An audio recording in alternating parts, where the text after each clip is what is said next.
Okay guys, so today we're going to talk about interactions, meaning I'll go back and refer to a lot of different things that we've learned about throughout the year that occur among animal systems, mainly humans, that perform the function of nutrient absorption. So when you hear the word nutrient, you should be thinking food. That's what we're talking about today. All right. So go ahead and take some time right now to set up your notes. You should set up Cornell notes. So your title and essential question are here. Pause the video until you're done. All right, guys. So what do animals need to live? Well, we should know, hopefully already, that animals need energy. And how do we get energy? Well, we get it from our food. And we also need oxygen, right? We need to breathe. Now, remember, not all living things need to breathe, but animals need to breathe, right? So we call that cellular respiration, which we've been talking about. And remember, the equation for cellular respiration is, so 6 O2, so 6 oxygen plus plus 1 molecule of glucose, C6H12O6, yields or gives you 6 molecules of carbon dioxide plus 6 molecules of water plus ATP. ATP is that molecule of energy. It's what your cell needs to use to make like things happen. It's like money for your cell. Even plant cells need ATP because they don't just use glucose, they don't just use sugar. We use cellular respiration to build our bodies. It's the raw material to actually make who we are. And we use water to break apart hydrolysis and bring together, dehydration synthesis, new molecules. Okay? That's what we need to live. And so we're going to talk a little bit about the body systems involved in making those things happen. Okay? But if you don't have the information written down here and you didn't quite get what I had said already, you should pause and go back. Okay? You should also pause at this point and make sure you have written down this equation. I want you to label the products and reactants. When you have labeled the products and reactants of that equation, raise your hand so I can stamp your paper. So what systems are involved in nutrient absorption or taking up nutrients into your body? Well, the digestive system, the respiratory system, and the circulatory system. And those are the three systems we're going to talk about today primarily. Okay, other things are involved. Obviously, you couldn't get nutrients if you couldn't chew, and you need muscles and bones, all that. But these are the three main ones, so these are the ones we're focusing on. Okay, so starting with the digestive system. Main kind of parts of the digestive system, which this should be a little bit of a review to you. Your mouth, where you actually physically take in and chew your food. The esophagus, so that's what connects your mouth to your stomach. And it's just a tube of muscle. Okay, so your muscular system is involved here, but it's not the primary driving force here. Your stomach that contains your stomach acid and enzymes and all sorts of things to digest your food. Small intestine, which, as you might notice in this picture, is real coiled up. It's coiled up so it has a lot of surface area to help you absorb all those nutrients. And then your large intestine, which its whole job is just to kind of like squeeze all the extra water out of that so that your body isn't losing water, right? Diarrhea is what happens if you're losing too much water in your waste. Fun fact. So make sure you have the parts of the digestive system down here. Okay, so again with the digestive system, and I kind of gave you a preview on that last slide, but what you should remember is that there are lots of things happening in your digestive system. Like we're going to even go back and talk about like enzymes in your mouth, like amylase. That's what lets you break down sugar. You know that's an enzyme because it ends in ASE. So if you just like put a sucker in your mouth, eventually it's going to break down. That's a better word. It's going to break down in your mouth because of this enzyme. It'd break down in water too, but not as fast as in your mouth because of that enzyme. but that enzyme is specific to sugar, okay? So if you put like a walnut in your mouth, it's just, you're gonna have a walnut in your mouth for a while. It's not gonna break down nearly as fast. But your mouth has lots of things in it. It helps kill germs. It moistens food. You break up food and moves down. Food moves down your esophagus into your stomach.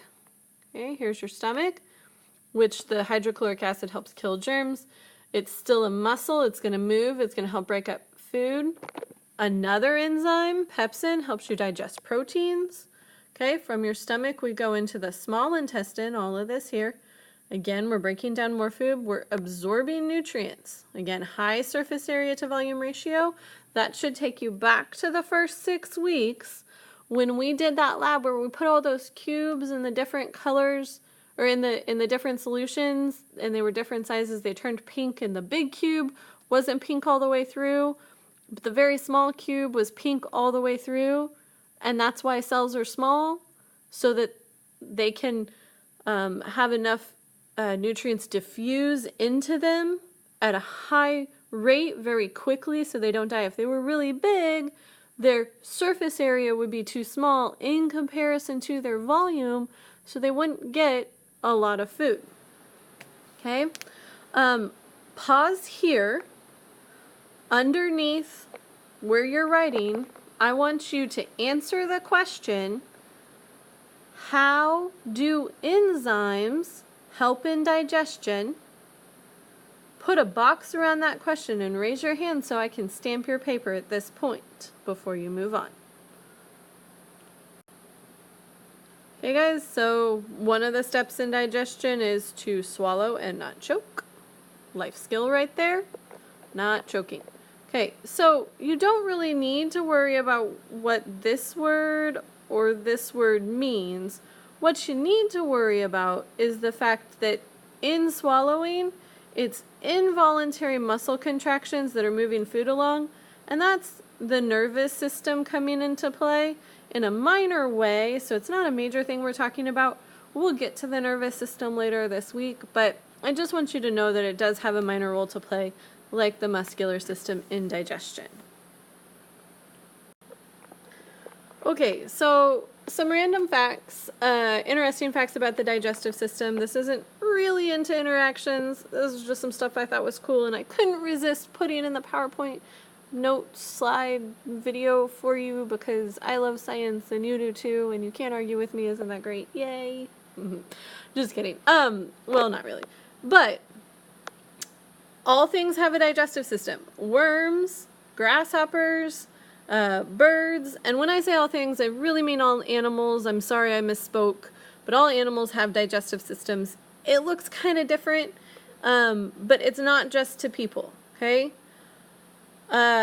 Bile is what we call, like all that kind of like, toxins that your body helps filter out. And it has colors from your old red blood cells in the liver, and that means when we get to your excretory system, the iron in your red blood cells rusts, and that's what makes your poop brown. Interesting fact. Your small intestine is 6 meters long, but it can stretch to cover a tennis court. Again, we're talking about that high surface area volume ratio, okay? The stomach's made out of protein. Why doesn't it digest itself with that acid in its stomach? Well, it has mucus to protect the stomach lining. If you didn't have that mucus, you could end up with something like an ulcer. So these are just some interesting facts. You don't have to write these things down, but you can because you love science, so that's okay. Alright guys, on to the respiratory system. So respiration, or respiring, rebreathing, okay, involves your nose, mouth, lungs, and diaphragm. Your diaphragm are these muscles underneath your lungs that kind of help push your lungs in and out. So respiration, all about breathing. This is how you get that oxygen you need for cellular respiration, which we don't really think of oxygen as a nutrient, but it is in the sense that you have to have it to get energy for your cells. Okay, so what are the functions of the respiratory system? Well, your nose and all the hairs inside of your nose help filter the air as it comes through. That's why you get that random piece of advice to breathe in through your nose and out through your mouth when you're trying to like control your breath for athletics and stuff. It's to help filter all that ickiness that's out in the air, just so you know. Your diaphragm, again, muscles. So your muscular system's involved, but we're kind of looking more at the ingredients. And so we get those ingredients for nutrient absorption or nutrients in our body from our respiratory system. That's where we're getting oxygen, and from our digestive system that we talked about where we're getting food. Okay? So how does the respiratory system work? Well, as you take a breath of air in your mouth and it goes down into your lungs, the bronchi, which are these kind of tubes here, branch out into all these little air sacs. And these air sacs, again, we're talking surface area volume ratio, that kind of idea shows up a lot, are all sites where gas exchange can happen. Okay, so when you breathe in, you're not actually just breathing in oxygen. The air is a mixture of a lot of different things, right? There's nitrogen, there's oxygen, there's some carbon dioxide. And when you take a full breath, you're not absorbing 100% of the oxygen that's in your lungs. So that's why when you exhale, I mean, that's why CPR can even work, right? But how do you get enough oxygen? Because you have so many of these little air sacs. This is also why smoking's so bad for you guys, because you can like darken those and blacken them and keep them, it's like clogging a filter almost, right? Your lungs are like a filter, or can be kind of like a filter. They shouldn't be. They should just be breathing nice air, but they can't work like that. And then there's issues. So there you go. Okay, so now that we have all of our ingredients, we have the oxygen, we have from the respiratory system, and we have the glucose from the digestive system, what happens next? Well, your circulatory system, okay, goes around your body with your blood vessels carrying your blood cells, pumped by your heart, which is a muscle pumping your blood. So that's how you get nutrients to every single cell in your body, because they don't all just stick around your stomach and stick around your lungs. It's through your circulatory system. Think of your circulatory system kind of like a highway, okay? And if we want to go back and make a comparison to plants, right? The transport system, the xylem carrying the water up from the roots, and the phloem carrying the food down from the leaves, are kind of like the circulatory system, except that the circulatory system is transporting oxygen, carbon dioxide, nutrients, all in the same veins and arteries, right? It's not two separate highway systems like with plants, okay? And the heart is your pump. That's why when you're doing cardiovascular exercise, you're working out your heart, you're exercising that muscle, okay? So transporting oxygen and carbon dioxide to and from the respiratory system, transporting nutrients from the digestive system. So why am I not including the nervous system and the muscular system as much in here? Because, again, we're just focusing kind of on the things you need for cellular respiration to happen, oxygen, glucose, and transporting those things around. Okay, so pause here. And tell me on your paper, write it on your paper, how is the circulatory system similar and different from the transport system in plants? Once you've written that out, raise your hand so I can come around and stamp your paper. Okay, so this is just kind of a cool image of the heart. So the heart, as I'm sure you know, doesn't just look like this and be all cute. It's actually kind of lopsided, and you have one side that's much bigger than the other side. So you have oxygen-rich blood is going to be red, and oxygen-poor blood, once it's dropped that oxygen off to cells, is blue. And it actually kind of, this is representing where the lungs would sort of come off and it would get more oxygen. Thought that was a cool diagram. You're welcome to draw it if you want to. You don't have to, but you should understand kind of what's happening here. And it's a constant loop of what's going on. Okay, so what's in blood? There's lots of stuff in blood, and again, this is a difference between your circulatory system and a plant's transport system, the xylem and phloem, because your blood has all sorts of different things in it. These white blood cells here, we'll get to when we talk about the immune system. So they're in your blood, but it does a whole different function. It's not about transporting food, okay? It's your defense system, and we'll get to that later. So just understand that's coming, but it's still in your blood. Okay, and this is just a little kind of side detour about red blood cells, because one of the things we're supposed to learn in this unit is about specialized cells. So why do cells look certain ways, and what function do they do? So red blood cells are flat and round, and they don't have a nucleus. We're still multicellular organisms, even though they don't have a nucleus, because they're a specialized cell within a trillion cell organism that has a nucleus in most of its cells. Okay? So hemoglobin is the protein that exchanges oxygen, and they're thin and flat, and they can change shape because all they do is exchange oxygen, okay?